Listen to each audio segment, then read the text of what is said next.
Hi. ഇന്ന് നമ്മൾ പഠിക്കാൻ പോകുന്നത് മോട്ടോർ സ്റ്റാർട്ട് ചെയ്യാൻ ഉപയോഗിക്കുന്ന സ്റ്റാർട്ടേഴ്സിനെ പറ്റിയിട്ടാണ്.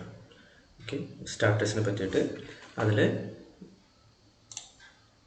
ഡി സി മോട്ടോർ നമുക്കറിയാം. നമുക്ക് രണ്ട് തരം മോട്ടോഴ്സ് നമ്മൾ പഠിച്ചു കഴിഞ്ഞു. രണ്ട് തരം മോട്ടോഴ്സ് നമ്മൾ പഠിച്ചു കഴിഞ്ഞു. ഡി സി മോട്ടറിനെ പറ്റി പഠിച്ചു, എ സി മോട്ടോർ പഠിച്ചു.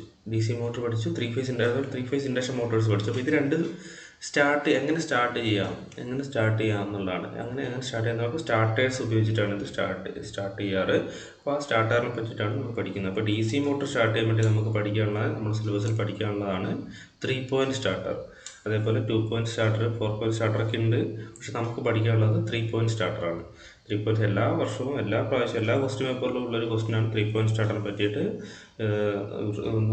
വരയ്ക്കാനുള്ള ക്വസ്റ്റ്യൻ ആയിരിക്കും, അല്ലെങ്കിൽ വരച്ച് എക്സ്പ്ലെയിൻ ചെയ്യാനുള്ള ക്വസ്റ്റ്യനാണ്. രണ്ട് രീതിയിൽ ചോദിക്കാറുണ്ട്. 6 മാർക്കിൻ്റെ വരയ്ക്കാനുള്ള ക്വസ്റ്റ്യൻ, അതേപോലെ 8 മാർക്കിൽ വരച്ച് എക്സ്പ്ലെയിൻ ചെയ്യാനുള്ള ക്വസ്റ്റ്യൻ. അതേപോലെ 3 ഫേസ് ഇൻഡക്ഷൻ മോട്ടോറിലാണെങ്കിൽ 2 സ്റ്റാർട്ടേഴ്സാണുള്ളത്, DOL സ്റ്റാർട്ടറും അതേപോലെ സ്റ്റാർ ഡെൽറ്റ സ്റ്റാർട്ടറും.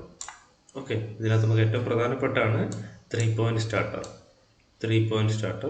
അതേപോലെ സ്റ്റാർ ഡെൽറ്റ സ്റ്റാർട്ടർ. എല്ലാ പ്രാവശ്യം ചോദിച്ചു കാണാറുള്ളത് 3 പോയിൻറ്റ് സ്റ്റാർട്ടറാണ്. ഓക്കെ, അപ്പം നമുക്ക് നോക്കാം. 3 പോയിൻറ്റ് സ്റ്റാർട്ടർ ഇതാണ്. 3 പോയിൻറ്റ് സ്റ്റാർട്ടറിൻ്റെ ഫിഗർ നമുക്കത് ഡീറ്റെയിൽ ആയിട്ട് നമുക്ക് നോക്കാം. അപ്പോൾ എന്തിനാണ് ഈ സ്റ്റാർട്ടർ ഉപയോഗിക്കുന്നത്? നമുക്ക് നേരിട്ട് ഒരു ബൾബ് ഓണാക്കുന്ന പോലെ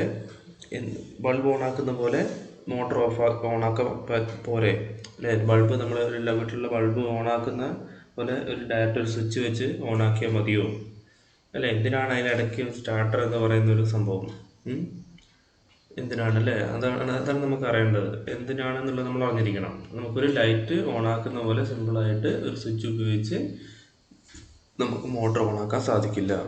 ഓക്കെ, ഇപ്പോൾ ഡി സി മോട്ടർ ആദ്യം നമ്മൾ പഠിക്കുന്നത് ഡി സി മോട്ടറിൻ്റെ 3 പോയിൻറ്റ് സ്റ്റാർട്ടറാണ് അല്ലേ? അപ്പോൾ ഈ 3 പോയിൻറ്റ് ഇപ്പോൾ ഡി സി മോട്ടറിനെ പറ്റി നമ്മൾ ഓൾറെഡി പഠിച്ചു കഴിഞ്ഞതാണ്.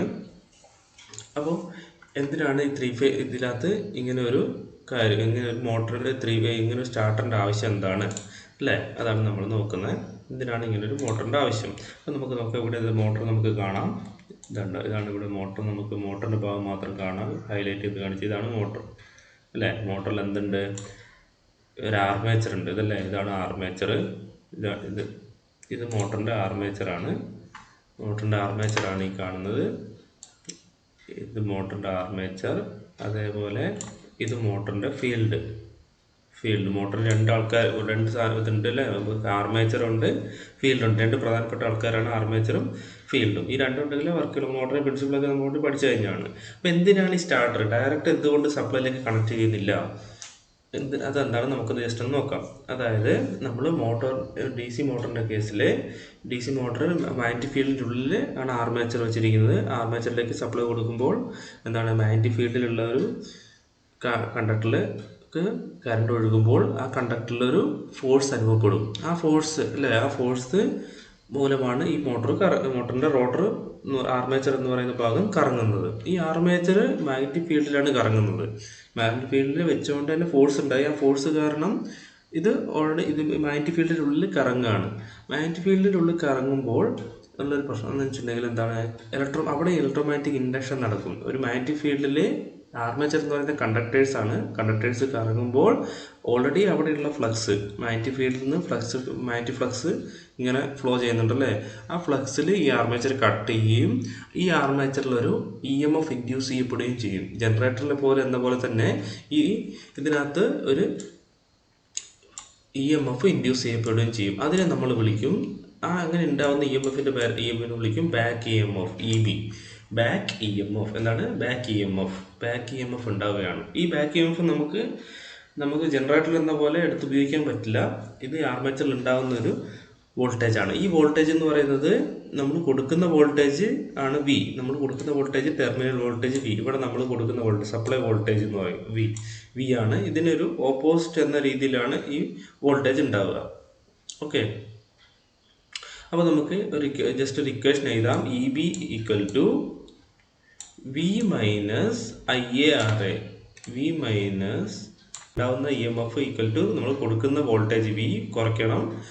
IARA എന്ന് പറഞ്ഞാൽ IA എന്ന് പറഞ്ഞാൽ ഐ എ എന്ന് പറഞ്ഞു കഴിഞ്ഞാൽ ആർമേച്ചർ കറണ്ട്, ആർ എ എന്ന് പറഞ്ഞു കഴിഞ്ഞാൽ ആർമേച്ചർ റെസിസ്റ്റൻസ്. അപ്പോൾ വിയിൽ നിന്ന് ഐ ഇൻറ്റു ആർ എ എന്ന് പറയുന്നത് ഒരു ആർമേച്ചറിൽ ഉണ്ടാകുന്ന ഒരു ലോസാണ്. ഈ ഹീറ്റായിട്ട് പോകുന്ന ലോസാണ്, വോൾട്ടേജ് ഡ്രോപ്പാണ്. വോൾട്ടേജ് ഡ്രോപ്പ് എന്ന് പറയുന്നത് I A R A. V minus I A R A ആണ് ഇ ബി എന്ന് പറയുന്നത്. ഇ ബി എന്ന് പറയുന്നത് V minus I A R A എന്നാണ്. ഓക്കെ, അപ്പോൾ ഇതിനകത്ത് നമുക്ക് നോക്കാം. ഇതിനകത്ത് നിന്ന് നമുക്ക് ഈ ആർമേച്ചർ കറണ്ടിൻ്റെ ഇക്വേഷൻ ഒന്ന് ഉണ്ടാക്കി നോക്കാം.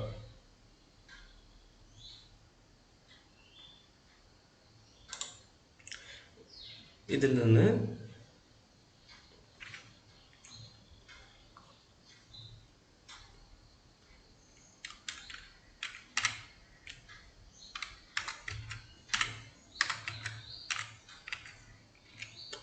ആർമേച്ചർ കറണ്ട് ഈക്വൽ ടു എന്തായിരിക്കും?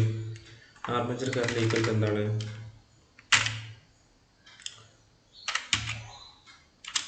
ഐ എ ഈക്വൽ എന്തായിരിക്കും? വി മൈനസ് ഇ ബി ആയിരിക്കും. E B divided by V minus E B all divided by R A ആണ് അല്ലേ? ഈ I equal to V minus E B all divide by R A. ഇവിടെ നമുക്കറിയാം സ്റ്റാർട്ടിങ്ങിൽ E B എന്ന് പറയുന്നത് 0 ആണ്. തുടക്കത്തിൽ നമ്മൾ മോട്ടർ കറങ്ങുന്നില്ല. നമ്മൾ മോട്ടറിലേക്ക് സപ്ലൈ കൊടുക്കുന്നു. മോട്ടർ ഓൺ ആക്കുന്ന സമയത്ത് മോട്ടർ കറങ്ങാൻ തുടങ്ങുന്നില്ല. കറങ്ങിയാൽ മാത്രമേ ഇ ബി ഉണ്ടാവുള്ളൂ അല്ലേ? ആർമേച്ചർ കറങ്ങുമ്പോൾ മാത്രമേ അത് ഫ്ലക്സിനെ കട്ട് ചെയ്ത് ബാക്ക് ഇ എഫ് ഉണ്ടാവുള്ളൂ. ഇവിടെ സ്റ്റാർട്ടിങ്ങിൽ മോട്ടർ കറങ്ങാൻ തുടങ്ങിയിട്ടില്ല. അപ്പോൾ നമ്മൾ മോട്ടർ ഓണാക്കുന്ന സമയത്ത് എന്താണ് സ്പീഡ് 0 ആണ്. അവിടുന്ന് 0യിൽ നിന്ന് കറങ്ങാൻ തുടങ്ങുകയുള്ളൂ. അപ്പോൾ നിലവിൽ കറങ്ങാൻ തുടങ്ങിയിട്ടില്ല. അപ്പോൾ ഇ ബി 0 ആണ്. അപ്പോൾ വി എന്ത് വരും? V by V divided by R A എന്ന് വരും. V divided by R A എന്ന് വരും. ഓക്കെ, ഇവിടെ ഈ ആർ എ എന്ന് പറയുന്നത് ആർമേച്ചർ റെസിസ്റ്റൻസ് എന്ന് പറഞ്ഞാൽ വളരെ ചെറിയൊരു വാല്യൂ ആണ്. ആർ എ എന്ന് പറയുന്നത് വളരെ ചെറിയ വാല്യൂ ആണ്. അത് 0.1 അല്ലെങ്കിൽ 0.5 ടു ആ റേഞ്ചിനാണ് വരുള്ളൂ. 0.5 1ൽ താഴെ വരുന്നൊരു വാല്യൂ ആണ്. 0.5 0.6 ആ റേഞ്ചിൽ വരുന്നൊരു വാല്യൂ ആണ്. അതുകൊണ്ട് തന്നെ വളരെ ചെറിയ വാല്യൂ ആണ്, ലോ വാല്യൂ ആണ്.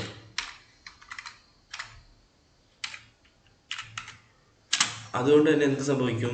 വി എന്ന് പറയുമ്പോൾ നമുക്ക് ഒരു എക്സാമ്പിൾ നോക്കാം. വി എന്ന് പറയുന്നത് 220 വി ഈക്വൽ ടു 220 എടുക്കാം. നമുക്ക് വി ഈക്വൽ ടു 220 വോൾട്ട് എടുത്തു.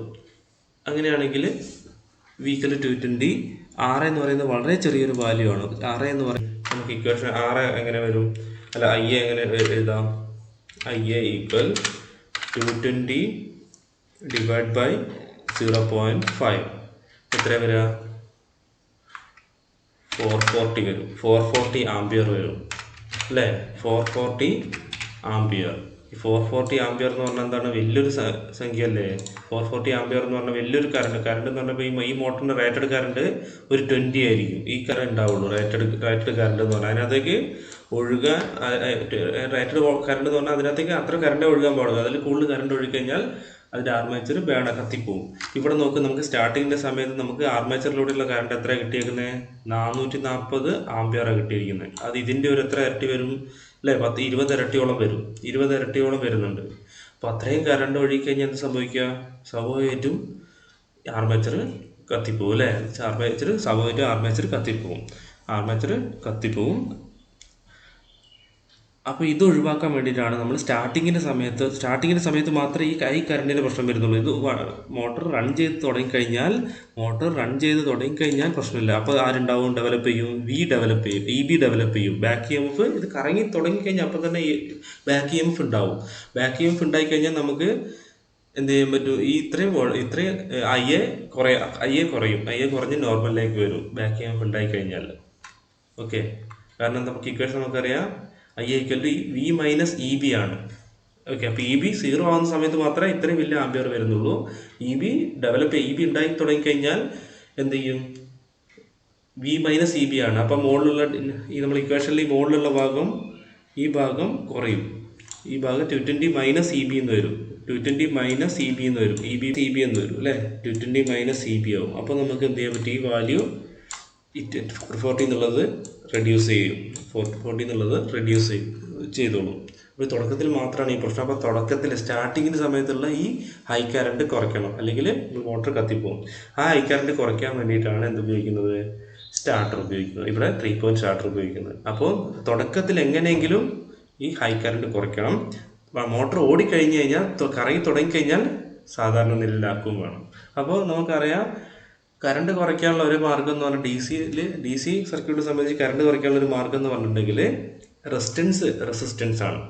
റെസിസ്റ്റൻസ് സീരീസ് ആയിട്ട് ആഡ് ചെയ്യുക. റെസിസ്റ്റൻസ് ആഡ് ചെയ്ത് കഴിഞ്ഞാൽ കറണ്ട് കുറയ്ക്കാം അല്ലേ. നമ്മൾ കറണ്ട് ഒഴുകുന്ന വഴിയിൽ റെസിസ്റ്റൻസ് കൊണ്ട് വെച്ച് കഴിഞ്ഞാൽ ആ കറണ്ടിനെ നമുക്ക് കുറയ്ക്കാൻ പറ്റും. ഡി സി സർക്യൂട്ടിനെ സംബന്ധിച്ച് കറണ്ട് കുറയ്ക്കാനുള്ള ഒരു മാർഗ്ഗം റെസിസ്റ്റൻസ് ആഡ് ചെയ്യുക എന്നുള്ളതാണ്. അപ്പോൾ സ്റ്റാർട്ടിങ്ങിൻ്റെ സമയത്ത് നമ്മൾ റെസിസ്റ്റൻസ് ആഡ് ചെയ്യുന്നു. മോട്ടർ സ്റ്റാർട്ട് ചെയ്ത് റൺ ചെയ്ത് ഓടി തുടങ്ങിക്കഴിഞ്ഞാൽ അപ്പോൾ തന്നെ റെസിസ്റ്റൻസ് ഒഴിവാക്കുന്നു. അപ്പോൾ ഈ ഒരു സെറ്റപ്പാണ്, ഇതിനാണ് 3 പോയിൻറ്റ് സ്റ്റാർട്ടർ. ആ സെറ്റപ്പാണ് നമ്മളിവിടെ 3 പോയിൻറ്റ് സ്റ്റാർട്ടർ എന്ന രീതിയിൽ പറയുന്നത്.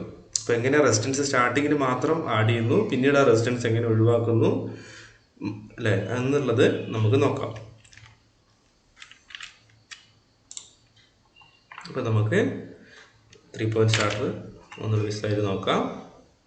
അപ്പോൾ ഇതിൻ്റെ ഫിഗർ ഒന്നുകൂടെ നോക്കാം. ഇതാണ് നമ്മുടെ 3 പോയിൻറ്റ് സ്റ്റാർട്ടർ. അപ്പോൾ ഞാൻ പറഞ്ഞുതരാം. അപ്പോൾ ഞാൻ പറഞ്ഞു നമുക്ക് മോട്ടർ ഇതാണ് നമ്മുടെ മോട്ടർ. ഇത്രയും ഭാഗമാണ് മോട്ടർ കേട്ടോ. ഇത്രയും ഭാഗമാണ് നമ്മുടെ മോട്ടർ. അതായത് ആർമേച്ചറും ഫീൽഡും ഉണ്ട്. ആർമേച്ചർ ഉണ്ട്. ഇതാണ് ആർമേച്ചർ, ഇത് ഫീൽഡ്. ഓക്കെ. ഇനി നമുക്ക് ഇതിനകത്ത് കൊടുക്കുന്ന സപ്ലൈ ആണിത്. സപ്ലൈ വി എന്ന് പറയുന്ന വോൾട്ടേജ് നമ്മൾ കൊടുക്കുകയാണ്. പോസിറ്റീവ് നെഗറ്റീവും സപ്ലൈ. അതിൻ്റെ സ്വിച്ചാണ് ഈ കാണുന്നത്. സ്വിച്ച് ഓൺ ആയി കഴിഞ്ഞാൽ ഇതിലേക്ക് സപ്ലൈ എത്തും. അപ്പോൾ ഈ സപ്ലൈ എത്തുന്ന വഴി നമ്മൾ എന്ത് ചെയ്യാണ്?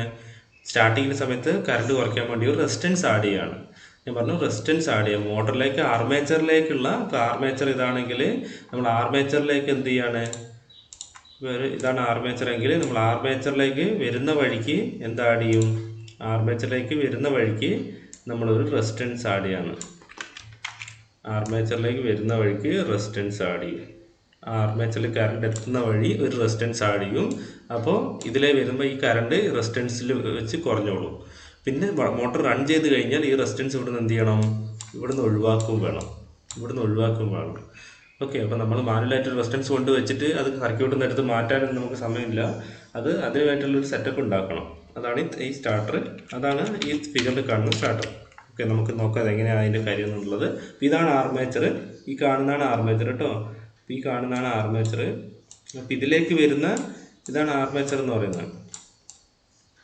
മോട്ടർ എന്ന് എഴുതി ഈ ഭാഗമാണ് ആർമേച്ചർ. ഈ ആർമേച്ചറിലേക്ക് വരുന്ന കറണ്ടാണ് നമുക്ക് എന്ത് ചെയ്യേണ്ടത്?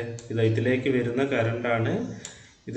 കറണ്ട് എന്നാണ് IA, ആർമേച്ചർ കറണ്ട്. ഈ കറണ്ടാണ് സ്റ്റാർട്ടിങ്ങിൻ്റെ സമയത്ത് എത്രയാവുന്നത്? ഭയങ്കര ഹൈ ആവുന്നത്. ഈ കറണ്ടാണ് നമുക്ക് കുറയ്ക്കേണ്ടത്. അപ്പോൾ നോക്കാം. നമുക്ക് സപ്ലൈ വന്നു, ഇവിടെ വന്നു, സ്വിച്ച് വഴി ഇതൊക്കെ കറണ്ട് ഇതിലേക്ക് കയറി ഇതിലേ പോവുകയാണ് അല്ലേ. ഇതിലേ പോയി നമുക്കപ്പോൾ റെസിസ്റ്റൻസ്, ഞാൻ പറഞ്ഞു റെസിസ്റ്റൻസ് ആഡ് ചെയ്യണമെന്ന്. അപ്പോൾ ആ റെസിസ്റ്റൻസ് ആണ് ഈ കാണുന്നത്. ഈ റെസിസ്റ്റൻസ് നമ്മളിവിടെ ആർച്ചിൻ്റെ മോഡൽ കണ്ടിങ്ങനെ വെക്കും. ഇതുണ്ടോ? ഇതാണ് ഈ റെസിസ്റ്റൻസ് കാണുന്നത്. ഇവിടെ കാണാം, നിങ്ങൾക്ക് റെസിസ്റ്റൻസ് കാണാം. ഇതാണല്ലേ ഇതുണ്ട് റെസിസ്റ്റൻസ്. ഇങ്ങനെ ഈ ഷേപ്പിൽ വെക്കും. അതിന് ഒരുപാട് സ്റ്റഡുകൾ വെക്കും. കണ്ടോ? 1, 2, 3 അങ്ങനെ ഒരുപാട് പോയിന്റുകൾ വെക്കാണ്. അതായത് 10 പോയിന്റുകൾ വെക്കാണ്. കണ്ടോ? 10 പോയിന്റുകൾ വെക്കാണ് ഇവിടെ. നിങ്ങൾക്ക് കാണാം അല്ലേ? 10 പോയിന്റുകൾ അങ്ങനെ ഈ ഒരു ഷേപ്പിലാണ് ഇത് വെച്ചേക്കുന്നത്. ഓക്കെ. അപ്പോൾ എങ്ങനെയാണ് ഇത് റെസിസ്റ്റൻസ് സ്റ്റാർട്ടിങ് ടൈമിൽ ആഡ് ചെയ്യാൻ നോക്കുക. അപ്പോൾ നമുക്ക് നോക്കി ഈ സപ്ലൈ പോകുന്ന വഴിയൊന്ന് നോക്കുക. പോസിറ്റീവ് സ്വിച്ച് ഓൺ ആക്കി കഴിഞ്ഞാൽ ഈ സപ്ലൈ പോകുന്ന വഴി നോക്ക്. ഇവിടെ ഒരു ഇതുണ്ട്. ഇവിടെ ഒരു കോയിൽ കാണാം. ഇതുണ്ട്. ഇവിടെ ഇങ്ങനെ ഒരു ചുറ്റ് വന്ന് ഇവിടെ നേരെ ഇത് ചെന്ന് കയറുന്നത് ഇവിടത്തേക്കാണ് നോക്ക്. ഒരു ഹാൻഡിലേക്കാണ് അല്ലേ. ഇവിടെ ഒരു ഹാൻഡിലേക്കാണ് അല്ലേ. ഇത് കാണുന്നില്ലേ? ഹാൻഡിൽ കാണുന്നില്ലേ? ഇല്ലേ? ഇവിടെ ഒരു ഹാൻഡിലേക്കാണ് ഇത് വന്ന് കയറുന്നത്. കണ്ടോ? ഈ സപ്ലൈ വന്ന് കയറുന്നത് ഒരു ഹാൻഡിലേക്കാണ്. ഒരു ലിവർ പോലെ ഉണ്ട്. ഒരു ലിവർ. ലിവർ നോർമൽ കണ്ടീഷനിൽ ഓഫ് കണ്ടീഷനിൽ നോക്ക് ഇവിടെയാണ്, ഓഫ് എന്ന് പറഞ്ഞ പൊസിഷനിലാണ്. അപ്പോൾ ഇതുമായിട്ട് ഈ റെസിസ്റ്റൻസ് ആയിട്ട് ബന്ധമില്ല. അപ്പോൾ നോക്ക് ഇതിലേ വരുന്ന സപ്ലൈ നോർമൽ ഓഫ് കണ്ടീഷനിലാണെന്ന് വിചാരിക്കുക. അപ്പോൾ ഈ സ്വിച്ച് ഓൺ ചെയ്തു, മെയിൻ സ്വിച്ച് നമ്മൾ ഓൺ ചെയ്തു, സപ്ലൈ ഇതിലേക്ക് കയറി. നോക്കുക ഇവിടെ നോക്കുക, സപ്ലൈ കയറുന്ന വഴി നോക്കുക, സപ്ലൈ ഇതിലേ കയറി, ഇതിലേ വന്നു, ഇതിലേ വന്നു, കറണ്ട് ഒഴുകുന്ന വഴി നോക്കുകയാണ്, ഇവിടെ എത്തി. അപ്പോൾ ഈ ലിവർ ഇതൊരു ലിവറാണ്, ഹാൻഡിൽ എന്ന് പറയാം, നമുക്ക് ഒരു ലിവറാണ് ഈ കാണുന്നത്. ഇത് ഇവിടെ ഓഫ് എന്ന് പറയുന്ന പൊസിഷനിലാണ്, അതായത് കറണ്ട് ഇവിടെ എത്തി, ഇവിടുന്ന് പോകാൻ വേറെ വഴിയില്ല, ഇവിടെ ഇല്ല. ഇനി നോക്ക്, ഇത് നമ്മൾ ഈ ലിവർ മൂവ് ചെയ്യും, നമുക്ക് ഹാൻഡിലാണ്, ഇത് കൈ ഉപയോഗിച്ച് നമുക്ക് എന്ത് ചെയ്യാം, മൂവ് ചെയ്യാൻ പറ്റുന്നൊരു, നമ്മുടെ ഹാൻഡ് ഉപയോഗിച്ചിട്ട് മൂവ് ചെയ്യാൻ പറ്റുന്ന രീതിയിലാണ് ഉണ്ടാക്കിയിരിക്കുന്നത്. അപ്പോൾ ഇതിനകത്ത് ഇവിടത്തേക്ക് ഇങ്ങോട്ടൊരു ഹാൻഡിൽ ഉണ്ടാവും, നമുക്ക് കൈ പിടിക്കാൻ ഇൻസുലേറ്റ് ചെയ്തൊരു ഹാൻഡിൽ ഉണ്ടാവും, അവിടെ ഷോക്ക് അടിക്കില്ല, ഇവിടെ ഇൻസുലേറ്റ് ചെയ്തൊരു ഹാൻഡിൽ ഇവിടെ ഉണ്ടാവും. അപ്പോൾ ഈ ഹാൻഡിൽ പിടിച്ച് നമ്മൾ ഇതിനെ ഈ ഭാഗത്തേക്ക്, റൈറ്റ് ഭാഗത്തേക്ക് തിരിച്ചു കഴിഞ്ഞാൽ എന്താ സംഭവിക്കുക, ഈ ലിവർ ഇവിടെ വരും അല്ലേ, ഇവിടെയുള്ള ലിവർ 1 എന്ന പൊസിഷനിലേക്ക് വരില്ലേ. ഇവിടെ നമുക്കൊരു കൈ പിടിക്കാനുള്ളൊരു സംഭവം ഉണ്ടാവും. ഈ കൈ പിടിച്ചിട്ട് നമ്മൾ എന്ത് ചെയ്യുക, വലതു ഭാഗത്തേക്ക് മൂവ് ചെയ്യിക്കാന്ന് വിചാരിക്കുക. അപ്പോൾ എന്ത് സംഭവിക്കും, ഇവിടെയുള്ള ലിവർ ഇങ്ങോട്ടാവില്ലേ, ഈ ലിവർ ഈ 1 എന്ന പൊസിഷനിലേക്ക് വരും, വരില്ലേ, 1 എന്ന പൊസിഷനിലേക്ക് വരും. അപ്പോൾ കറണ്ടിൻ്റെ പാത്ത് നോക്ക്, ഇതിലേ കയറി കറണ്ടിൻ്റെ വഴി കിട്ടി അല്ലേ, ഇതിലേ വന്ന് ഈ 1 എന്ന പൊസിഷനിലൂടെ കയറി ഇങ്ങോട്ട് വരും. ഇപ്പോൾ ഇവിടെ കംപ്ലീറ്റ് റെസിസ്റ്റൻസ് ആണ്, ഹൈ റെസിസ്റ്റൻസ് പാത്ത് ഉണ്ട്, ഇവിടെ റെസിസ്റ്റൻസ് പാത്ത് ഉണ്ട് അല്ലേ, ഈ റെസിസ്റ്റൻസ് പാത്തിലൂടെ മാത്രമേ എന്ത് ചെയ്യുള്ളൂ, കറണ്ടിന് എവിടെ എത്താൻ പറ്റുള്ളൂ. അപ്പോൾ നമുക്ക് ഇതിൽ വേറൊരു വഴി കാണുന്നുണ്ട് നമ്മൾ, അതെന്താന്ന് നോക്കാം, അതെന്തായിരിക്കും നോക്ക്, ഇതിലെ വേറൊരു വഴി കാണുന്നുണ്ട്. അപ്പോൾ ഇതിലെ വേറൊരു വഴിയുണ്ട്. അപ്പോൾ കറണ്ട് ഇതിലേ പാസ് ചെയ്ത് ആൾട്ടർനേറ്റ് വഴി എവിടെ എത്താൻ നോക്കാം നമുക്ക്. ഇതിലേ വന്ന് ഇതിലേ കയറി നേരെ ഫീൽഡിലെത്തി, ഇവിടെ സർക്യൂട്ട് പൂർത്തിയായി നോക്കുക. അപ്പോൾ ഈ ഹാൻഡിൽ ഇതിലൂടെ കയറി ഇതിലേ വന്ന് ഈ ഫീൽഡിലേക്ക് എത്തി. അപ്പോൾ ഫീൽഡിലേക്ക് വന്ന്, ഇത് ഇലക്ട്രോമാഗ്നറ്റ് ആണ്, ഇവിടുത്തെ മാഗ്നറ്റ് എന്ന് പറഞ്ഞാൽ ഇലക്ട്രോമാഗ്നറ്റ് ആണ്. അപ്പോൾ ഫീൽഡിലേക്ക് സപ്ലൈ കിട്ടി, ഫീൽഡ് ആക്റ്റീവായി, ഫീൽഡ് എക്സൈറ്റ് ആയി നമുക്ക് പറയാം. അപ്പോൾ ഫീൽഡിന് ചുറ്റും എന്തുണ്ടാവും, ഫീൽഡ് എക്സൈറ്റ് ആയി കഴിഞ്ഞാൽ ഫീൽഡിന് ചുറ്റും മാഗ്നറ്റിക് ഫീൽഡ് ഉണ്ടായി. ഓക്കെ, നമുക്ക് നിയന്ത്രിക്കേണ്ട കറണ്ട് ഫീൽഡിലേക്കുള്ള കറണ്ട് അല്ല, ഫീൽഡിലേക്ക് ചെറിയ കറണ്ടാണ് വരുള്ളൂ, അതെപ്പോഴും അതേപോലെ തന്നെ വരുള്ളൂ. നമുക്ക് നിയന്ത്രിക്കേണ്ട കറണ്ട്, നമ്മൾ പറഞ്ഞു ഏത് കറണ്ടാണ് നമുക്ക് ഹൈ ആയിട്ട് വന്ന് 440 നമ്മൾ കണ്ടത് ഏതാ, ആർമേച്ചർ കറണ്ടാണ് നമുക്ക് നിയന്ത്രിക്കേണ്ടത്, ആർമേച്ചർ കറണ്ടാണ് നമുക്ക് കൺട്രോൾ ചെയ്യേണ്ടത്. അപ്പോൾ നമുക്ക് ഫീൽഡിലേക്കുള്ള കറണ്ട് നോർമൽ കറണ്ട് അത് ഇതുവഴി എത്തിക്കോളൂ, അതിന് അധികമൊന്നുമില്ല, അത് ഫീൽഡ് കത്തുന്ന രീതിയിലുള്ള കറണ്ടൊന്നും വരില്ല, ചെറിയ കറണ്ട് വരും, ഫീൽഡ് എക്സൈറ്റ് ആവും, മാഗ്നറ്റിക് ഫീൽഡ് ഉണ്ടാവും.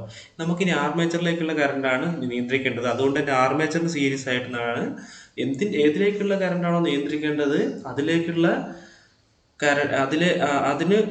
അതിന് സീരീസ് ആയിട്ടാണ് നമ്മൾ എന്ത് ചെയ്യുക, റെസിസ്റ്റൻസ് ആഡ് ചെയ്യുക. ഏതിലേക്കുള്ള കറണ്ടാണോ നിയന്ത്രിക്കേണ്ടത് അതിന് സീരീസ് ആയിട്ട് റെസിസ്റ്റൻസ് ആഡ് ചെയ്യും. ഇവിടെ ഏതിലേക്കുള്ള കറണ്ടാണ്, ആർമേച്ചറിലേക്കുള്ള കറണ്ടാണ് നമുക്ക് നിയന്ത്രിക്കേണ്ടത്. അതുകൊണ്ട് തന്നെ ആർമേച്ചറിന് സീരീസ് ആയിട്ടാണ് റെസിസ്റ്റൻസ് ആഡ് ചെയ്തിരിക്കുന്നത്.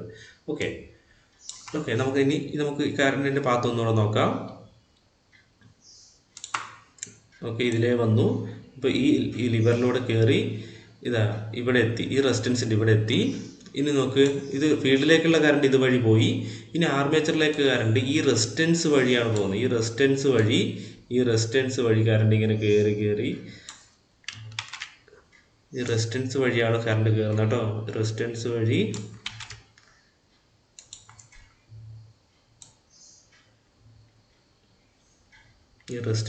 കയറും. റെസിസ്റ്റൻസ് വഴി ഹൈ റെസിസ്റ്റൻസ് ആണ്. അപ്പോൾ അതുവഴി കയറുമ്പോൾ കറണ്ട് എന്ത് ചെയ്യും, കറണ്ടിനെ ലിമിറ്റ് ചെയ്യുകയാണ് ചെയ്യുന്നത് അല്ലേ, കറണ്ടിനെ കുറയ്ക്കുകയാണ് ചെയ്യുന്നത്. അപ്പോൾ റെസിസ്റ്റൻസ് കറണ്ട് കുറയ്ക്കും. ഇവിടെ എത്തുമ്പോൾ കറണ്ട് ഈ റെസിസ്റ്റൻസിലൂടെ കയറി ഇറങ്ങുമ്പോൾ തന്നെ കറണ്ട് ഡ്രോപ്പായി, കറണ്ട് കുറഞ്ഞു.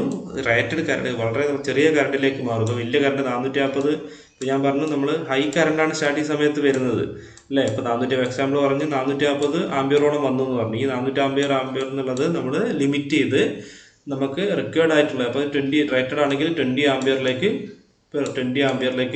ഈ റെസിസ്റ്റൻസ് ഇതിലൂടെ കടന്നു പോകുമ്പോഴേക്കും അത്രയും കുറഞ്ഞ് എവിടത്തേക്ക് വരും നോക്കി. ഇതുവഴി വന്ന് 10 എന്ന പൊസിഷനിൽ റെസിസ്റ്റൻസിൽ ലാസ്റ്റ് സ്റ്റഡാണ്. ഇതിനെ സ്റ്റഡ് എന്നാണ് പറയുക. ഇതിനെന്താ പറയുക, ഈ സാധനങ്ങൾക്കൊക്കെ സ്റ്റഡ് എന്നാണ് പറയുക. അപ്പോൾ ഇതുവഴി ഇവിടെ എത്തി ഇതിൽ റെസിസ്റ്റൻസിലൂടെ കയറി എവിടെ എത്തും? കണ്ടോ, ഈ ആർമേച്ചറിലേക്ക് വന്നു. ആർമേച്ചറിലേക്ക് കറണ്ട് എത്തി, ആർമേച്ചറിലൂടെ കറണ്ട് എത്തി. അപ്പോൾ നമുക്ക് എന്ത് ചെയ്യാം? ഈ ആർമേച്ചർ കറണ്ട് എന്ത് ചെയ്തു? നമ്മൾ 400 ഹൈ കറണ്ടിൽ നിന്ന് ലോ കറണ്ടിലേക്ക് റെഡ്യൂസ് ചെയ്യപ്പെട്ടു. ഏത് വഴി കയറിയപ്പോൾ? ഈ ആർച്ച് പോലെയുള്ള ഈ റെസിസ്റ്റൻസ് വഴി കയറിയപ്പോൾ ഇത്രയും കുറഞ്ഞു. നമ്മൾ ഈ മോട്ടറിൻ്റെ ഉള്ളിലേക്ക് ആർമേച്ചറിലേക്ക് കറണ്ട് എത്തപ്പെട്ടു. അപ്പോൾ നമുക്ക് ഇവിടെ മാഗ്നറ്റിക് ഫീൽഡ് ഓൾറെഡി ഉണ്ടായിട്ടുണ്ട്. അത് നേരത്തെ മാഗ്നറ്റിക് ഫീൽഡിനുള്ള കറണ്ട് ഓൾറെഡി ഇവിടെ എത്തിയിട്ടുണ്ട്. അതുകൊണ്ട് തന്നെ ഇവിടെ മാഗ്നറ്റിക് ഫീൽഡ് ഉണ്ടാവും. ഈ ഫീൽഡിന് ചുറ്റും മാഗ്നറ്റിക് ഫീൽഡ് ഉണ്ടാവും. അതുകൊണ്ട് പിന്നെ അത് തന്നെ ഇപ്പോൾ ഈ ആർമേച്ചറിലേക്ക് ഇപ്പോൾ നമ്മൾ റെസിസ്റ്റൻസ് വഴി ആർമേച്ചറിലേക്ക് ആർമേച്ചർ കറണ്ട് വന്നു. അപ്പോൾ മോട്ടറിൻ്റെ പ്രിൻസിപ്പിൾ അനുസരിച്ച് മോട്ടർ കറങ്ങാൻ തുടങ്ങും. മോട്ടറിൻ്റെ ആർമേച്ചർ ഈ ഭാഗം കറങ്ങാൻ തുടങ്ങും. ഓക്കെ, ഈ ഭാഗം റൊട്ടേറ്റ് ചെയ്യാൻ തുടങ്ങും. റൊട്ടേറ്റ് ചെയ്യാൻ തുടങ്ങിക്കഴിഞ്ഞാൽ ആരുണ്ടാവും? EB ഉണ്ടാവും. റൊട്ടേറ്റ് ചെയ്യാൻ തുടങ്ങിക്കഴിഞ്ഞാൽ ആരുണ്ടാവും? ബാക്ക് EMF ഉണ്ടാവും. എവിടെ? ആർമേച്ചറിൽ. ബാക്ക് EMF ഉണ്ടായിക്കഴിഞ്ഞാൽ നമുക്ക് പിന്നെ ആരുടെ ആവശ്യമില്ല? ഈ റെസിസ്റ്റൻസിൻ്റെ ആവശ്യമില്ല. അപ്പോൾ ബാക്ക് EMF മെല്ലെ കറങ്ങാൻ തുടങ്ങുന്നതനുസരിച്ച് ബാക്ക് EMF ഉണ്ടായി ഡെവലപ്പ് ചെയ്ത് വരികയുള്ളൂ. അപ്പോൾ ബാക്ക് EMF ഉണ്ടാവുന്നതിനനുസരിച്ച് നമ്മൾ എന്ത് ചെയ്യണം? ഈ റെസിസ്റ്റൻസ് ഈ സർക്യൂട്ടിൽ നിന്ന് ഒഴിവാക്കണം. ഇനി അതെങ്ങനെ ഒഴിവാക്കാൻ നോക്കാം.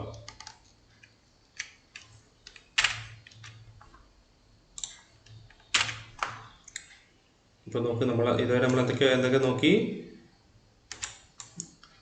ഫീൽഡിലേക്ക് കറണ്ട് വന്നു, ആർമേച്ചറിലേക്കുള്ള കറണ്ട് റെസിസ്റ്റൻസ് വഴി കയറ്റി വിട്ട് കുറച്ചു. ഇനി നമുക്ക് EB ഉണ്ടായി അല്ലേ? EB ഡെവലപ്പായി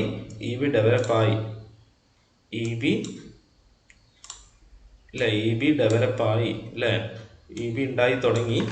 ഇനി നമുക്ക് എന്ത് ചെയ്യണം? ഈ റെസിസ്റ്റൻസിനെ കുറയ്ക്കണം അല്ലേ? EB ഉണ്ടായി തുടങ്ങുമ്പോൾ തന്നെ ആർമേച്ചർ കറണ്ട് എന്ത് ചെയ്യും അല്ലേ? ഓൾറെഡി നമുക്ക് ഈ റെസിസ്റ്റൻസ് ഇവിടെ വേണ്ട, റെസിസ്റ്റൻസിൻ്റെ ആവശ്യമില്ല. ഓക്കെ, റെസിസ്റ്റൻസിൻ്റെ ആവശ്യമില്ല. അപ്പോൾ നമുക്ക് നോക്കാം ഇതിനെന്ത് ചെയ്യും. ഇനി നമ്മൾ എന്ത് ചെയ്യും? അതിനനുസരിച്ച് റെസിസ്റ്റൻസിന് ഇവിടുന്ന് ഒഴിവാക്കണം. ഇവിടെ ഒഴിവാക്കാൻ വേണ്ടി ഇപ്പോൾ നമ്മൾ തുടക്കത്തിൽ ഓഫായിരുന്നു. പിന്നെ 1 എന്ന പൊസിഷനിലേക്ക് ഈ ലിവർ ഇട്ടപ്പോഴാണ്, ഈ ലിവറിനെ 1 എന്ന പൊസിഷനിലേക്ക് ഇട്ടിട്ടാണ് നമ്മൾ എന്ത് ചെയ്തത് അല്ലേ? കറണ്ടിനെ ലിമിറ്റ് ചെയ്ത്. ഇനി നമ്മൾ എന്ത് ചെയ്യണം? ഈ റെസിസ്റ്റൻസിനെ മെല്ലെ ഒഴിവാക്കണം. റെസിസ്റ്റൻസിനെ ഒഴിവാക്കാൻ വേണ്ടി നമ്മൾ എന്ത് ചെയ്യും? ഇനി അടുത്തത് ഈ റെസിസ്റ്റൻസ് ഈ ലിവറിന് എന്ത് ചെയ്യും? 2 എന്ന പൊസിഷനിലേക്ക് ഇടും. ഓക്കെ, 2 എന്ന പൊസിഷനിലേക്ക് ഇടും. അപ്പോൾ എന്താ? ഇത്രയും ഭാഗം കുറഞ്ഞ് കിട്ടിയില്ലേ? ഇത്രയും ഭാഗം കുറഞ്ഞില്ലേ? 2 എന്ന പൊസിഷനിൽ ഇടുമ്പോൾ ഇത്രയും റെസിസ്റ്റൻസ് ഒഴിവാക്കി കിട്ടിയില്ലേ സർക്യൂട്ടിൽ നിന്ന്? ഇപ്പോൾ ഇവിടെ ഇതുവഴിയാണ് കറണ്ട് പോകുന്നത്. കറണ്ട് ഇതിലേക്ക് കയറി അല്ലേ?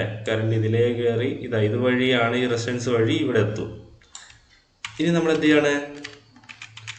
2 എന്ന പൊസിഷനിൽ ഇട്ടു. ഇനി അടുത്തത് എന്ത് ഇടും? ഇനി നമുക്ക് മെല്ലെ ഇത് കുറച്ച് കൊണ്ടുവരണം. 3ലേക്ക് ഇട്ടു. 3ലേക്ക് ഇടുമ്പോൾ എന്താ? ഇത്രയും ഭാഗം ഒഴിവാക്കി കിട്ടിയില്ലേ? 3 എന്ന പൊസിഷനിൽ ഇടുമ്പോൾ ഇത്രയും റെസിസ്റ്റൻസ് സർക്യൂട്ടിൽ നിന്ന് ഒഴിവായില്ലേ? അപ്പോൾ കറണ്ട് ഇതിലേ പോവാ. നമുക്ക് കറണ്ട് ഇതിലേ വന്നു, ഇതിലേ കയറി ഇവിടെ എത്തി. അപ്പോൾ ഇത്രയും റെസിസ്റ്റൻസ് വരുള്ളൂ. അപ്പോൾ നമ്മൾ EB കറങ്ങുന്നതനുസരിച്ച് EB ഡെവലപ്പ് ചെയ്ത് വരും, ഇൻക്രീസ് ചെയ്ത് വരും. അതിനനുസരിച്ച് നമ്മൾ എന്ത് ചെയ്യണം? ഈ റെസിസ്റ്റൻസ് കുറച്ച് കൊണ്ടുവരണം. റെസിസ്റ്റൻസ് കുറച്ച് കൊണ്ടുവരണം. അപ്പോൾ ഇപ്പോൾ നമ്മൾ കുറച്ച് 3 പിന്നെ ഇത്ര റെസിസ്റ്റൻസ് ഒഴിവായി. അപ്പോൾ അത്ര റെസിസ്റ്റൻസ് കുറഞ്ഞു. ഇനി അടുത്ത നോക്ക്, നമുക്ക് 3 ഇട്ടു, പിന്നെ 4ലേക്ക് ഇട്ടു. ഇനി അടുത്ത 4ലേക്ക് ഇടുക, അതേപോലെ 5ലേക്ക് ഇടുക. നമ്മൾ ഇവിടെ ഇനി 7ലേക്ക് ഇട്ടെന്ന് വിചാരിക്കുക. അങ്ങനെ ഓരോന്ന് ഇട്ട് വരികയാണ്. അപ്പം നമുക്ക് 7ലേക്ക് ഇട്ട് കഴിഞ്ഞപ്പോൾ നമുക്ക് ഇത്രയും ഭാഗം ഒഴിവാക്കി കിട്ടിയില്ലേ?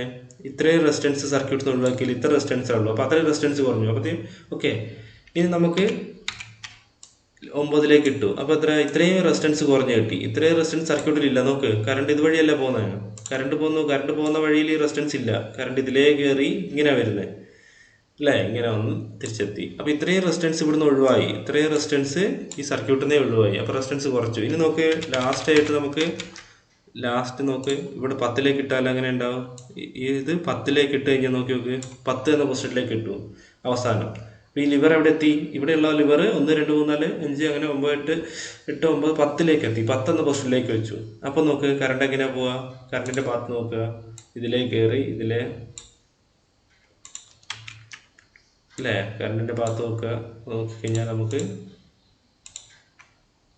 ഇതിലേ വന്നു, ഇതിലേ കയറി ഈ ലിവർ കൂടെ കയറി ഇവിടെ എത്തി. മോട്ടറിലേക്ക് എത്തി. അപ്പോൾ നമുക്ക് ഈ റെസിസ്റ്റൻസ് കംപ്ലീറ്റ് ആയിട്ട് നമ്മൾ എന്ത് ചെയ്തു, സർക്യൂട്ടിൽ നിന്ന് ഒഴിവാക്കി. ഈ റെസിസ്റ്റൻസ് കംപ്ലീറ്റ് നമ്മൾ സർക്യൂട്ടിൽ നിന്ന് ഒഴിവാക്കി 10 എന്ന പൊസിഷനിലേക്ക് ഇടുമ്പോൾ അപ്പോഴത്തേക്ക് EB മാക്സിമം ആയിട്ടുണ്ടാവും. അപ്പോൾ നമുക്ക് ഓൾറെഡി നമ്മൾ എന്ത് ചെയ്ത് പറ്റിയിട്ടുണ്ടാവും, നമുക്ക് ആർമേച്ചർ കറണ്ട് EB കൂടുന്നതുകൊണ്ട് തന്നെ ആർമേച്ചർ കറണ്ട് എന്ത് ചെയ്യാൻ പറ്റിയിട്ടുണ്ടാവും, റേറ്റഡ് നോർമൽ കണ്ടീഷനിലേക്ക് വന്നു. ഇനി നമുക്ക് ഈ റെസിസ്റ്റൻസിന് ആവശ്യമില്ല. അപ്പോഴത്തേക്ക് നമുക്ക് ലാസ്റ്റ് നമ്മൾ എന്ത് ചെയ്തു, ഈ 10 എന്ന പോസ്റ്റിലേക്ക് ഈ ലിവർ വന്നു, EB മാക്സിമമായി ആർമേച്ചർ കറണ്ട് ലിമിറ്റ് ചെയ്തു. സ്റ്റാർട്ടിങ്ങിൽ നമ്മൾ എന്ത് ചെയ്തത്, സ്റ്റാർട്ടിങ്ങിലുള്ള IN നമ്മൾ ഈ റെസിസ്റ്റൻസ് വെച്ച് നമ്മൾ എന്ത് ചെയ്തു, ലിമിറ്റ് ചെയ്തു. പിന്നെ നമ്മൾ റെസിസ്റ്റൻസ് സർക്യൂട്ടിൽ നിന്ന് ഒഴിവാക്കി. ഓക്കെ, ഇനി നമുക്ക് എന്ത് ചെയ്യും, 10 എന്ന പൊസിഷനിലേക്ക് എത്തി. ഈ 10 എന്ന പൊസിഷനിലാണ് ഇപ്പോൾ ലിവർ ഉള്ളത്. 10 എന്ന പൊസിഷനിലാണ് ഈ ലിവർ. ഇപ്പോൾ ഈ ലിവറില്ല, ഈ ലിവർ നമ്മൾ കൈകൊണ്ട് തിരിച്ച് അല്ലേ, ഇങ്ങോട്ട് തിരിച്ച് ഇപ്പോൾ എവിടെ കൊണ്ടുവച്ചേക്കാണ്, ഈ പൊസിഷനിലാണ് ഇപ്പോൾ ഈ ലിവർ ഇരിക്കുന്നത്. അതായത് ഈ ലിവർ ഇപ്പോൾ ഇരിക്കുന്നത് ഈ പൊസിഷനിലാണ്. അപ്പോൾ നമ്മൾ കൈകൊണ്ട് ഇവിടേക്ക് ഒരു ഹാൻഡിൽ ഉണ്ടാവും, ഇത് നമ്മൾ കൈകൊണ്ട് പിടിച്ചിട്ടാണ് ഇങ്ങോട്ട് ആക്കുന്നത്. ഓക്കെ, അങ്ങനെ ആക്കുന്ന സമയത്ത് നമുക്ക് ഇവിടെ 10 ഈ 10 എന്ന പൊസിഷനിൽ വെച്ചു. അപ്പോൾ മോട്ടർ സാധാരണ രീതിയിൽ റൺ ചെയ്തു. ഇവിടെ മോട്ടർ ഇപ്പോൾ ഓടിക്കൊണ്ടിരിക്കുകയാണ്, റൺ ചെയ്തുകൊണ്ടിരിക്കുകയാണ്. പക്ഷേ നമുക്കിത് ഇവിടെ പിടിച്ച് നിൽക്കാൻ പറ്റില്ല അല്ലേ. നമുക്കിവിടെ ഇത് കയ്യിൽ പിടിച്ചുകൊണ്ട് ഇവിടെ ഒരു സ്പ്രിങ് ഉണ്ട്, സ്പ്രിങ് നമ്മൾ അറ്റാച്ച് ചെയ്തിട്ടുണ്ട് കണ്ടോ. ഇവിടെ നമുക്കൊരു സ്പ്രിങ് കാണാൻ പറ്റും. അതെന്തിനാ, തിരിച്ച് നമ്മൾ കൈ വിട്ട് കഴിഞ്ഞാൽ തിരിച്ച് സീറോയിലേക്ക് ഓഫ് പൊസിഷനിലേക്ക് വരും. നമ്മൾ കൈ വിട്ട് കഴിഞ്ഞാൽ തിരിച്ച് ഓഫിലേക്ക് വരും, തിരിച്ച് ഈ ലിവർ റിട്ടേൺ വരും. അപ്പോൾ മോട്ടർ ഓഫായി പോകും അല്ലേ, അപ്പോൾ നമുക്ക് അതിന് വേണ്ടിയിട്ടാണ് ഇവിടെ ഈ കോയിൽ കാണുന്നത്. ഇത് കണ്ടോ, ഇതിന് നമ്മൾ വിളിക്കും, ഇതുണ്ട് ഇവിടെ സംഭവം കണ്ടോ, അതിൻ്റെ പേരാണ് ഹോൾഡിംഗ് കോയിൽ.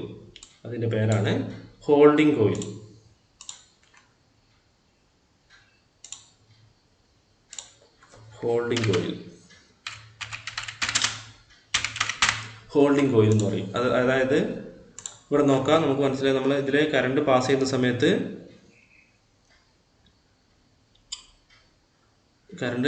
ഫ്ലോ ചെയ്യുന്ന സമയത്ത് ഇതുവഴി ഫീൽഡിലേക്കുള്ള കറണ്ട് വരുന്ന വഴി നമുക്കറിയാം. ഇതുവഴി അല്ലേ, ഫീൽഡിലേക്കുള്ള കറണ്ട് ഇതുവഴി പോകുന്നുണ്ട്. അപ്പോൾ ഇതിലൂടെ കയറിയിട്ടാണ് ഫീൽഡിലേക്കുള്ള കറണ്ട് പോകുന്നത് അല്ലേ. ഇതുവഴി കയറുന്നുണ്ട്. ഇതിലൊക്കെ കയറുമ്പോൾ ഈ കോറിൽ ഇതൊരു കോയിൽ കണ്ടോ, ഈ കോയിൽ ചുറ്റിയിട്ടാണ് ഇത് പോകുന്നത്. അതായത് ഇതൊരു സോളിനോയിഡ് പോലെയാണ്. അപ്പോൾ ഇതിലെ കറണ്ട് ഒഴുകുമ്പോൾ ഇതെന്തായി മാറും എന്ന് വെച്ചിട്ടുണ്ടെങ്കിൽ, ഇത് സോളിനോയിഡാണ്. നമുക്കറിയാം, ഇതിൽ DC കറണ്ട് ഒഴുകി കഴിയുമ്പോൾ ഇതെന്തായി മാറും, ഇതൊരു മാഗ്നറ്റായി മാറും അല്ല. ഈ സാധനം ഇതൊരു മാഗ്നറ്റായി മാറും. അങ്ങനെ ഇത് മാഗ്നറ്റാണ്. ഇത് മാഗ്നറ്റ് ആകുമ്പോൾ ഇതെന്ത് ചെയ്യും, ഇത് അട്രാക്ട് ചെയ്യില്ലേ. ഇത് ഇവിടെ കൊണ്ടുവെക്കുമ്പോൾ ഇത് അട്രാക്ട് ചെയ്ത് ഇതിൽ പിടിച്ചിരുന്നോളും. ഇത് ലിവർ ഇവിടെ എത്തിക്കഴിയുമ്പോൾ ഇതിൽ ടച്ച് ചെയ്യും. ഇവിടെ എത്തുമ്പോൾ ഈ 10 എന്ന പൊസിഷനിൽ എത്തുമ്പോൾ ഇതിൽ ടച്ച് ചെയ്യുകയും ഇതിൽ അട്രാക്ട് ചെയ്ത് ഇവിടെ ഒരു മാഗ്നറ്റ് അട്രാക്ട് ചെയ്ത് അവിടെ ഇവിടെ പിടിച്ചിരിക്കും, ഹോൾഡ് ചെയ്തിരിക്കും. ഓക്കെ, അപ്പോൾ നമ്മൾ കൈ വിട്ടാലും എന്ത് ചെയ്യില്ല, ഇത് ഇങ്ങോട്ട് തിരിച്ചു വരില്ല. കൈ വിട്ടാലും ഇത് തിരിച്ചു വരില്ല. ഓക്കെ, കൈ വിട്ട് കഴിഞ്ഞാലും ഇത് തിരിച്ചു വരില്ല, തിരിച്ചിങ്ങോട്ട് ഓപ്പോസിറ്റിലേക്ക് വരില്ല. ഇവിടെ ഈ മാഗ്നറ്റ് ഉള്ളതുകൊണ്ട്. ഓക്കെ, ഇത് എപ്പോഴാണ് തിരിച്ചു വരിക, നമ്മൾ ഈ സപ്ലൈ സ്വിച്ച് ഓഫ് ചെയ്ത് ഈ സ്വിച്ച് ഇതാണ് മെയിൻ സ്വിച്ച്. ഈ മെയിൻ സ്വിച്ച് ഓഫ് ചെയ്ത് കഴിഞ്ഞാൽ മോട്ടോർ ഓഫ് ആക്കേണ്ട സമയത്ത് ഈ മെയിൻ സ്വിച്ച് നമ്മൾ ഓഫ് ചെയ്യൂലേ. ഈ മെയിൻ സ്വിച്ച് നമ്മൾ ഓഫ് ചെയ്ത് കഴിഞ്ഞാൽ ഇതിലേക്കുള്ള സപ്ലൈ പൂർണ്ണമായിട്ട് നിൽക്കൂലേ. ഇങ്ങോട്ടുള്ള സപ്ലൈ പൂർണ്ണമായിട്ട് നിൽക്കും, ഇങ്ങോട്ടുള്ള സപ്ലൈ ഓഫ് ആവും, കട്ടാവും. അപ്പോൾ നമ്മൾ നോക്കി ഇങ്ങോട്ടുള്ള സപ്ലൈ ഓഫ് ചെയ്ത് കഴിഞ്ഞാൽ ഈ ഫീൽഡിലേക്കുള്ള ഈ മൊത്തം സപ്ലൈ ഓഫ് ചെയ്യും. അപ്പോൾ ഈ ഹോൾഡിംഗ് കോയിൽ എന്തായി മാറും, ഡീമാഗ്നറ്റൈസ് ചെയ്യും. ഈ ഹോൾഡിംഗ് കോയിൽ ഇപ്പോൾ മാഗ്നറ്റായി നിൽക്കുകയാണ്. അപ്പോൾ നമ്മൾ ഇവിടെ സപ്ലൈ ഓഫ് ചെയ്യുന്ന സമയത്ത് ഈ ഹോൾഡിംഗ് കോയിൽ ഡീമാഗ്നറ്റൈസ് ചെയ്യും, അതിൻ്റെ മാഗ്നറ്റിസം പോവും. അപ്പോൾ ഈ ലിവർ തിരിച്ച് എങ്ങോട്ട് വരും, പഴയ പൊസിഷനിലേക്ക് ഓഫ് വരികയും മോട്ടോർ ഓഫ് ആവുകയും ചെയ്യും. ഓക്കെ, ഇനി എന്തെങ്കിലും ഫാൾട്ട് വരുന്ന സമയത്ത്, ഏതെങ്കിലും ഒരു ഫാൾട്ട് കണ്ടീഷൻ, ഷോർട്ട് സർക്യൂട്ടോ അങ്ങനെ എന്തെങ്കിലും വരുന്ന സമയത്ത് മോട്ടറിനെ രക്ഷിക്കാൻ വേണ്ടിയിട്ടുള്ള ആളാണ് ഇവിടെ കാണുന്നത്. ഓക്കെ, ഇതാണ്. എന്തെങ്കിലും ഫാൾട്ട് വരുന്ന സമയത്ത്, ഷോർട്ട് സർക്യൂട്ട് വരുന്ന സമയത്ത് ഹൈ കറണ്ട് ഫോം ചെയ്യും. High current fault short circuit എന്തെങ്കിലും സർക്യൂട്ടിൽ ഉണ്ടായിക്കഴിഞ്ഞാൽ ഫാൾട്ട് കറണ്ട് നമുക്ക് പറയാം. അങ്ങനെ ഉണ്ടായിക്കഴിഞ്ഞാൽ എന്താണ് സർക്യൂട്ടിൽ ഹൈ കറണ്ട് ഫോം ചെയ്യും, മോട്ടർ കത്തിപ്പോവുകയും ചെയ്യും. അതിനെ ഒഴിവാക്കാൻ വേണ്ടിയിട്ടാണ് ഇവിടെയുള്ള ഈ റിലേ സെറ്റപ്പ്. ഇതിന് റിലേ എന്നാണ് പറയുന്നത്. ഈ റിലേ എന്നുള്ള സെറ്റപ്പ് അത് ഹൈ കറണ്ട് ഇതിൽ ഫ്ലോ ചെയ്ത് കഴിഞ്ഞാൽ ഈ അടിഭാഗത്തിൽ ഇത് കണ്ടോ, ഇത് മുകളിലേക്ക് ഉയരും. ഇത് അട്രാക്റ്റ് ചെയ്തിട്ട് ഇവിടെ ഇത് മാഗ്നറ്റിസം ഇതിനകത്തേക്കുള്ള മാഗ്നറ്റിസം കൂടി ഈ കോയിലുള്ള മാഗ്നറ്റിസം കൂടി ഇത് മുകളിലേക്ക് അട്രാക്റ്റ് ചെയ്യും. ഇത് മുകളിലേക്ക് ഉയരും.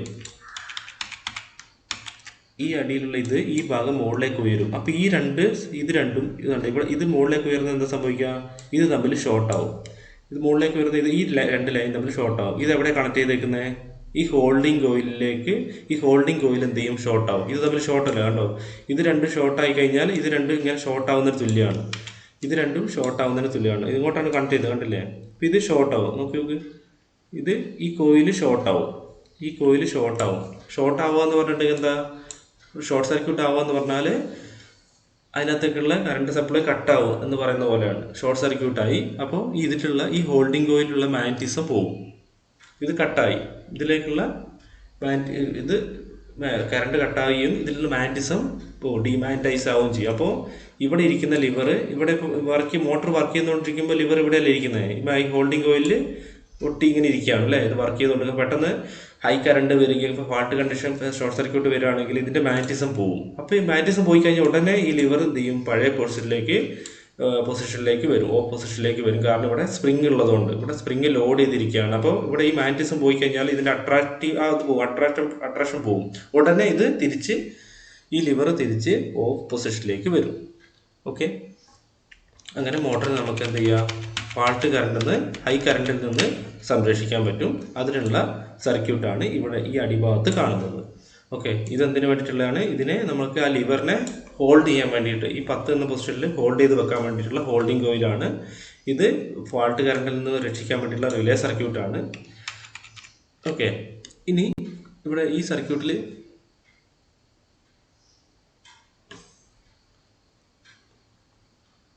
ഇവിടെ ഇതിപ്പോൾ നമ്മൾ ഡയറക്റ്റായിട്ട് ഇതെന്തിനാണ് ഞാൻ പറഞ്ഞു? ഇത് നോക്ക്, ഇത് ഡയറക്റ്റായിട്ട് നമ്മൾ സപ്ലൈ ഓൺ ചെയ്യുന്ന സമയത്ത് ഡയറക്റ്റായിട്ട് ഫീൽഡിലേക്ക് സപ്ലൈ എത്താൻ വേണ്ടിയിട്ടുള്ള ഒരു സെറ്റപ്പാണ്. ഇത് റെസിസ്റ്റൻസ് ഒഴിവാക്കിയിട്ട് ബൈപ്പാസ് ചെയ്ത് റെസിസ്റ്റൻസിലൂടെ കയറാതെ നമുക്ക് ഫീൽഡിലേക്ക് എത്തേണ്ട വഴിയാണ് ഈ മുകളിൽ കാണുന്നത്. അതായത് ഫീൽഡിലേക്ക് ഉള്ള ഫീൽഡിലേക്കുള്ള കറണ്ടിന് റെസിസ്റ്റൻസ് ആവശ്യമില്ല. അപ്പോൾ റെസിസ്റ്റൻസിൽ കയറാതെ ബൈപ്പാസ് ചെയ്ത് നമുക്കൊരു പാത്ത് കൊടുക്കണം. അതാണ് ഈ മുകളിലൂടെ ഉള്ള കാണുന്നത്. അപ്പോൾ നമുക്ക് ഇതിലേ പോയി ആർമേച്ചറിലുള്ള കറണ്ട് ഈ റെസിസ്റ്റൻസിലൂടെ കയറി വേണം ആർമേച്ചറിലെത്താൻ. പക്ഷെ ഫീൽഡിലേക്കുള്ളത് അങ്ങനെ ആവശ്യമില്ല. ഇതിലെ ബൈപ്പാസ് ചെയ്ത് വേണം പോകാൻ. ഇങ്ങനെ ബൈപ്പാസ് ചെയ്ത് ഈ വഴി ഇതിലേക്ക് എത്തുന്നത് ഹോൾഡിംഗ് കോയിലൂടെ കയറിയാണ് ഫീൽഡിലേക്ക് എത്തുന്നത്. ഫീൽഡിലേക്ക് ഹോൾഡിംഗ് കറണ്ടിലേക്ക് സപ്ലൈ എപ്പോഴും കിട്ടിക്കൊണ്ടിരിക്കണം. റെസിസ്റ്റൻസിലൂടെ ഒന്നും കയറേണ്ട ആവശ്യം നമുക്ക് വേണ്ട. ഇതുവഴി എപ്പോഴും നമ്മൾ ഈ മെയിൻ സ്വിച്ച് ഓൺ ആക്കിയാൽ അപ്പോൾ തന്നെ നമുക്ക് ഫീൽഡിലേക്ക് സപ്ലൈ കിട്ടണം, ഫീൽഡിലേക്ക് കറണ്ട് കിട്ടണം, ഫീൽഡിലേക്കും ഹോൾഡിംഗ് കോയിലേക്കും കറണ്ട് കിട്ടണം. അപ്പോൾ നമുക്ക് ഇവിടുന്ന് ഡയറക്റ്റ് അതിലേക്ക് കൊടുത്താൽ മതി, ഡയറക്റ്റ് അതിലേക്ക് എത്തിയാൽ മതി. ഒരിക്കലും അത് റെസിസ്റ്റൻസിൻ്റെ സൈഡിൽ കൂടെ ഒന്നും പോകേണ്ട ആവശ്യമില്ല, ഡയറക്റ്റ് എത്തിയാൽ മതി. അപ്പോൾ ഇതുവഴി പോയാൽ മതി. ഓക്കെ, അപ്പോൾ ഇങ്ങനെയാണ് നമ്മൾ 3 പോയിൻറ്റ് സ്റ്റാർട്ടറിൻ്റെ വർക്കിംഗ്. അപ്പോൾ ഇതിൻ്റെ ഫിഗർ നമ്മൾ വരച്ചാൽ 6 മാർക്ക് നമുക്ക് കിട്ടും. ഈ ഫിഗർ വരച്ച് ഫിഗർ വരച്ച് പാർട്സ് അടയാളപ്പെടുത്തി കഴിഞ്ഞാൽ 6 മാർക്ക് കിട്ടും. ആ ഫിഗർ ഞാൻ നോട്ടിൽ ഇടുന്നുണ്ട്. അതേപോലെ ഇത് വരച്ച് എക്സ്പ്ലെയിൻ ചെയ്ത് കഴിഞ്ഞാൽ 8 മാർക്കിൻ്റെ ക്വസ്റ്റ്യനാണ്. വരച്ച് ജസ്റ്റ് എക്സ്പ്ലെയിൻ ചെയ്യണം. അതിന് നമുക്ക് 8 മാർക്ക് നമുക്ക് കിട്ടും. ഓക്കെ, അപ്പോൾ ഇതെല്ലാവരും പഠിക്കുക. ഇതെന്തായാലും ഷുവർ ക്വസ്റ്റ്യനാണ്. ഉറപ്പായിട്ടും എല്ലാ ക്വസ്റ്റ്യൻ പേപ്പറിലും ചോദിച്ച് കാണുന്ന ഒരിതാണ്. ഒരു ക്വസ്റ്റ്യൻ പേപ്പറിൽ പോലും ഇത് ചോദിക്കാത്ത ഞാൻ കണ്ടിട്ടില്ല. ഇത് ഷുവറാണ്. അപ്പോൾ എല്ലാവരും ഇത് നിർബന്ധമായിട്ട് പഠിച്ചിരിക്കുക.